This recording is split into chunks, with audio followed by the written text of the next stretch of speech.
ಬೆಂಗಳೂರನ್ನ ಬೆಚ್ಚಿ ಬೀಳಿಸಿದ್ದಂತಹ ಆ ಒಂದು ಕೊಲೆ ಕೇಸ್ ಕೆಆರ್ ಪುರಂನಲ್ಲಿ ನಡೆದಂತಹ ತ್ರಿವಳಿ ಕೊಲೆ ಪ್ರಕರಣ ಕೇನತ್ ಬ್ರೇನ್ ಮ್ಯಾಪಿಂಗ್ ನಡೆಸಲಿಕ್ಕೆ ಮುಂದಾಗಿದ್ದಾರೆ ಕಾಕಿ.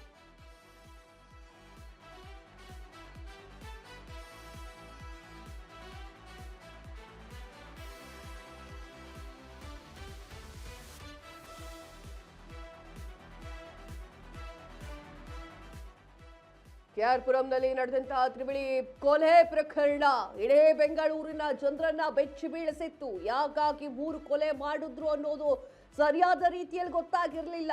ಪೊಲೀಸರು ಅವರಿಬ್ಬರನ್ನ ಹಿಡಿಯಕ್ಕೆ ಎಷ್ಟೆಷ್ಟೋ ದೂರ ಹೋಗಿದ್ರು. ಈಗ ಕೇತನ್ ಬ್ರೇನ್ ಮ್ಯಾಪಿಂಗ್ ಅನ್ನ ಮಾಡ್ಲಿಕ್ಕೆ ಕಾಕಿ ಮುಂದಾಗಿದ್ದಾರೆ. ಆರೋಪಿಯನ್ನ ಕೋರ್ಟ್ಗೆ ಹಾಜರುಪಡಿಸಿರುವಂತಹ ಕಾಕಿ ಕೊಲೆ ಸಂಬಂಧ ಹಲವು ವಿಚಾರವನ್ನ ಬಾಯ್ಬಿಟ್ಟಂತಹ ಕೇತನ್ ಆರೋಪಿಗಳ ಹೇಳಿಕೆಯನ್ನ ತಿಳಿಲಿಕ್ಕೆ ಬ್ರೇನ್ ಮ್ಯಾಪಿಂಗ್ ಮಾಡಬೇಕು. ಇದು ಶ್ವೇತಾ, ಆರೋಪಿ ಶ್ವೇತಾ ಪೊಲೀಸ್ ಕಸ್ಟಡಿಯ ಅಂತ್ಯ ಹಿನ್ನೆಲೆಯಲ್ಲಿ ಇನ್ನು ಕೋರ್ಟ್ಗೆ ಹಾಜರುಪಡಿಸಲಿರುವಂತಹ ಪೊಲೀಸರು ಏನಾಯ್ತು, ಕೋರ್ಟ್ಗೆ ಹಾಜರುಪಡಿಸಲಾಯಿತು. ಪೊಲೀಸರಿಗೆ ಒಂದು ವಿಚಾರಗಳು ಗೊತ್ತಾಗ್ತಾ ಇತ್ತು. ಏನು ವಿಚಾರ ಅದು ಅಂತಂದ್ರೆ, ಇವರು ಸುಳ್ಳು ಹೇಳ್ತಾ ಇದ್ದಾರೆ, ಇವರು ಬೇರೆದೇ ಪ್ಲಾನ್ ಅನ್ನ ಮಾಡ್ಕೊಂಡಿದ್ದಾರೆ. ಇವರು ನಮ್ಮ ಹತ್ರ ಏನು ಹೇಳ್ತಿದ್ದಾರೆ, ನನಗೆ ಲಿವಿಂಗ್ ರಿಲೇಶನ್ಶಿಪ್ ಅಲ್ಲಿ ಇರ್ಲಿಕ್ಕೆ ಅಪ್ಪ ಅಮ್ಮ ಕೊಟ್ಟಿಲ್ಲ, ಆ ಒಂದು ಕಾರಣಕ್ಕೆ ಚುಚ್ಚಿ ಸಾಯಿಸಿದ್ದೀನಿ ಅಂತ ಹೇಳ್ತಿದ್ದಾರೆ. ಆ ಒಂದು ಹೇಳಿಕೆಯ ಮೇಲೆ ಡೌಟ್ ಇದೆ. ಆ ಒಂದು ಕಾರಣಕ್ಕಾಗಿ ಬ್ರೈನ್ ಮ್ಯಾಪಿಂಗ್ ಮಾಡಬೇಕು ಅಂತ ಹೇಳಿ ಪರ್ಮಿಷನ್ ಅನ್ನ ಕೇಳಿದ್ದಾರೆ ಕೋರ್ಟ್ನಲ್ಲಿ. ಗೊತ್ತಿಲ್ಲ ಏನಾಗುತ್ತೆ, ಪರ್ಮಿಷನ್ ಸಿಗುತ್ತೆ ಇಲ್ಲ ಅಂತ ಹೇಳಿ, ಯಾವಾಗಿಂದ ಶುರು ಆಗುತ್ತೆ ಅನ್ನೋದು ಕೂಡ ನೋಡಬೇಕಾಗಿದೆ. ಇನ್ನು ಕೋರ್ಟ್ಗೆ ಹಾಜರುಪಡಿಸಿದಾಗ ಕಾಕಿ ಹೇಳಿರುವಂಥದ್ದು, ಕೇತನ್ ಬ್ರೈನ್ ಮ್ಯಾಪಿಂಗ್ ಮಾಡಬೇಕು ನಾವು, ಸುಮ್ಮನೆ 3 ಕೊಲೆ ಮಾಡಿಲ್ಲ ಅವರು, ಲಿವಿಂಗ್ ರಿಲೇಶನ್ಶಿಪ್ನಲ್ಲಿ ಇರಬೇಡ ಅಂತಿದ್ದಕ್ಕೆ ಚುಚ್ಚು ಸಾಯಿಸಲ್ದೇ ಇರೋ ಥರ ಕಾಣಿಸ್ತಾ ಇದೆ. ಅವರ ಹೇಳಿಕೆಗಳು ಅಪರಾಧವನ್ನ ಒಪ್ಕೊಂಡ್ವಲ್ಲ, ಅದಾದ ಆ ಹೇಳಿಕೆಗಳು ನಮ್ಗೆ ಸ್ವಲ್ಪ ಡೌಟ್ ಬರ್ತಾ ಇದೆ, ಬ್ರೈನ್ ಮ್ಯಾಪಿಂಗ್ ಮಾಡಿಸ್ಬೇಕು ಅಂತ ಹೇಳಿ ಕೋರ್ಟ್ ಮೊರೆ ಹೋಗಿದ್ದಾರೆ. ಕೋರ್ಟ್ ಏನು ಹೇಳುತ್ತೆ ಅನ್ನೋದು ಕಾದ್ ನೋಡಬೇಕು. ಬ್ರೈನ್ ಮ್ಯಾಪಿಂಗ್ ಮಾಡೋದಿದ್ರೆ ಅದೇನಾಗುತ್ತೆ, ಬ್ರೈನ್ ಮ್ಯಾಪಿಂಗು ಅಂತಂದ್ರೆ ಅರೆ ನಿದ್ರಾವಸ್ಥೆಯಲ್ಲಿ ಅವರು ಇರ್ತಾರೆ. ಅರೆ ನಿದ್ರಾವಸ್ಥೆಯಲ್ಲಿ ಸತ್ಯ ಹೇಳುವಂತಹ ಚಾನ್ಸಸ್ ಜಾಸ್ತಿ ಇರುತ್ತೆ. ಸುಳ್ಳು ಹೇಳೋದು ಅಥವಾ ಯೋಚನಾ ಶಕ್ತಿ ಏನಿರುತ್ತಲ್ಲ ಅದು ಸ್ವಲ್ಪ ಕಂಟ್ರೋಲಲ್ಲಿ ಇರುತ್ತೆ. ಯೋಚನೆ ಮಾಡಿದ್ದು ನಾವು ಯೋಚನೆ ಮಾಡ್ಕೊಂಡು ಹೇಳೋದಿದೆಯಲ್ಲ ಅದು ಸ್ವಲ್ಪ ಕಮ್ಮಿ ಆಗಿರುತ್ತೆ. ಬ್ರೈನ್ ಮ್ಯಾಪಿಂಗ್ ಅರೆ ನಿದ್ರಾವಸ್ಥೆಯಲ್ಲಿ ಏನ್ ನಡೆದಿದ್ಯೋ ಅದನ್ನ ಹೇಳೋ ಚಾನ್ಸಸ್ ಜಾಸ್ತಿ ಇರುತ್ತೆ. ಆ ಕಾರಣಕ್ಕಾಗಿ ಬ್ರೈನ್ ಮ್ಯಾಪಿಂಗ್ ಮಾಡಬೇಕು ಅಂತ ಹೇಳಿ ಅವರು ಕೂತ್ಕೊಂಡಿದ್ದಾರೆ. ಗೊತ್ತಿಲ್ಲ, ಪರ್ಮಿಷನ್ ಕೊಟ್ಟದ ಮೇಲೆ ವಿಚಾರಗಳು ಹೊರಗೆ ಬರುತ್ತೆ.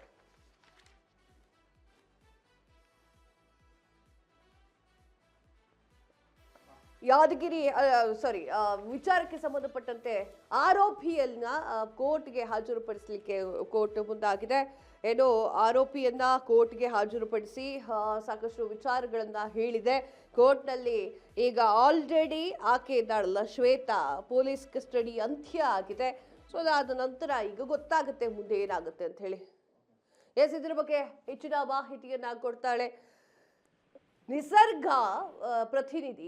ನಿಸರ್ಗ, ಏನಾಯ್ತು? ತ್ರಿವಳಿ ಕೇಸ್ ಇದೆಯಲ್ಲ, ಕೊಲೆ ಕೇಸು ಏನಾಯ್ತು, ಏನ್ ನಡೀತಾ ಇದೆ? ಕಾವ್ಯ, ಬೆಂಗಳೂರಿನ ಕೆಆರ್ ಪುರಂನಲ್ಲಿ ನಡೆದಂತಹ ಈ ಒಂದು ಟ್ರಿಬಲ್ ಮರ್ಡರ್ ಕೊಲೆ ಕೇಸ್ ಬೆಂಗಳೂರು ಸಿಟಿಯನ್ನಲ್ಲದೆ ಕರ್ನಾಟಕದಾದ್ಯಂತ, ಭಾರತದಾದ್ಯಂತ ಎಲ್ಲರನ್ನೂ ಕೂಡ ಇತ್ತ ಕಡೆ ಬೆಂಗಳೂರಿನಂತ ಮಾಡುವಂತ ಒಂದು ದೊಡ್ಡ ಕೇಸ್ ಆಗಿತ್ತು. ಯಾಕಂತ ಹೇಳಿದ್ರೆ, ಸ್ವಂತ ಮಗಳೇ ತಂದೆ ತಾಯಿ ಹಾಗೂ ತಂಗಿಯನ್ನ ಬರ್ಬರವಾಗಿ ಹತ್ಯೆ ಮಾಡಿದ್ರು. ಅದು ಪ್ರಿಯಕರನ ಜೊತೆ ಸೇರಿ ಆಕೆ ಬರ್ಬರವಾಗಿ ಹತ್ಯೆ ಮಾಡಿರುವಂತಹ ಈ ಒಂದು ಪ್ರಕರಣಕ್ಕೆ ಈಗ ಮತ್ತಷ್ಟು ಏನು ಒಂದು ಸುದ್ದಿಯನ್ನು ಮಾಡ್ತಾ ಇರುವಂತದ್ದು. ಏನು ಆರೋಪಿ ಕೆನತ್ ಮತ್ತು ಏನು ಶ್ವೇತಾ ಇದ್ದಾರೆ, ಇವರಿಬ್ಬರ ಈ ಒಂದು ಸಂಬಂಧಕ್ಕೆ ಮನೆಯವರ ವಿರೋಧವನ್ನ ವ್ಯಕ್ತಪಡಿಸಿದಂತಹ ಹಿನ್ನೆಲೆಯಲ್ಲಿ, ಸಾಕಷ್ಟು ಸಾಲವನ್ನ ಮಾಡ್ಕೊಂಡಿದ್ದಂತಹ ಹಿನ್ನೆಲೆಯಲ್ಲಿ ಏನು ಮನೆಯವರು ಪ್ರಶ್ನೆಯನ್ನ ಮಾಡ್ತಾರೆ. ಆ ಒಂದು ಸಂದರ್ಭದಲ್ಲಿ ತಂದೆ ತಾಯಿ ಮಗಳನ್ನ, ತಂಗಿಯನ್ನ ಬರ್ಬರವಾಗಿ ಹತ್ಯೆಯನ್ನ ಮಾಡಿದ್ದಾರೆ. ಆ ಒಂದು ಆರೋಪಿ ಕೆನತ್ ಬ್ರೈನ್ ಅನ್ನು ವಾಶ್ ಮಾಡಿರುವಂತಹ ಏನು ಪೊಲೀಸರು ಮುಂದಾದ್ರು ಅಂದ್ರೆ ಸತ್ಯಾಸತ್ಯತೆಗಳನ್ನ ಏನು ಕ್ಲಿಯರ್ ಆಗಿ ನಡೆದಿರುವಂತದ್ದು ಏನಾಗಿತ್ತು ಅನ್ನುವಂತಹ ಮಾಹಿತಿಯನ್ನ ಪೊಲೀಸರು ಆತನಿಂದ ಮತ್ತೆ ಶ್ವೇತಾಳಿಂದ ಸಾಕಷ್ಟು ಮಾಹಿತಿಯನ್ನ ಕೂಡ ಹೊರಕ್ಕೆ ತೆಗೆದಿದ್ರು. ಆ ಒಂದು ವಿಚಾರಕ್ಕೆ ಸಂಬಂಧಪಟ್ಟಂತೆ ಇಂದು ಕೋರ್ಟ್ಗೆ ಏನು ಆರೋಪಿಗಳು ಇದ್ದಾರೆ ಅವರನ್ನ ಹಾಜರುಪಡಿಸಲಿರುವಂತಹ ಪೊಲೀಸರು ಕೊಲೆಗೆ ಸಂಬಂಧಪಟ್ಟಂತೆ ಹಲವು ವಿಚಾರಣೆಗಳನ್ನ ಕೂಡ ಈಗ ಆಲ್ರೆಡಿ ಕೆನತ್ ಮತ್ತು ಶ್ವೇತಾ ಬಾಯ್ಬಿಟ್ಟಿರುವಂತದ್ದು. ಏನಕ್ಕೆ ಅವರು ಪ್ಲಾನ್ ಅನ್ನ ಮಾಡಿರುವಂತದ್ದಾಗಿರ್ಬೋದು ಅಥವಾ ಹೀಗೆ ಅವರು ಆ ಪ್ಲಾನ್ ಅನ್ನ ಎಕ್ಸಿಕ್ಯೂಟ್ ಮಾಡಿದ್ರು, ಅವರ ಪ್ಲಾನ್ ಆಗಿದ್ದೇನು ಆದ್ರೆ ನಿಜವಾಗ್ಲೂ ನಡೆದಿದ್ದೇನು, ಇವೆಲ್ಲದರ ನಡುವಿನ ವ್ಯತ್ಯಾಸಗಳು ಮತ್ತೆ ಹೇಗೆಲ್ಲ ಅದು ನಡೀತು ಅನ್ನುವಂಥದ್ದನ್ನ ಕೂಡ ಮಾಹಿತಿಯನ್ನ ಈಗ ಆಲ್ರೆಡಿ ಅವರು ಪೊಲೀಸರಿಗೆ ಕೊಟ್ಟಿದ್ರು. ಅದಾದ ನಂತರದಲ್ಲಿ ಇದರ ಸತ್ಯಾಸತ್ಯತೆಗಳನ್ನ ಕೂಡ ತಿಳಿಯುವಂತ ಕೆಲಸಕ್ಕೆ ಪೊಲೀಸರು ಕೂಡ ತೀವ್ರವಾಗಿ ಏನು ಮುಂದಾಗಿದ್ದು ಅವರನ್ನ ಹಿಡಿಯುವಂತ ಕೆಲಸಕ್ಕೆ ಮುಂದಾಗಿ ನಿಸರ್ಗ ತಮ್ಮೆಲ್ಲ ಮಾಹಿತಿಗಾಗಿ ಧನ್ಯವಾದಗಳು.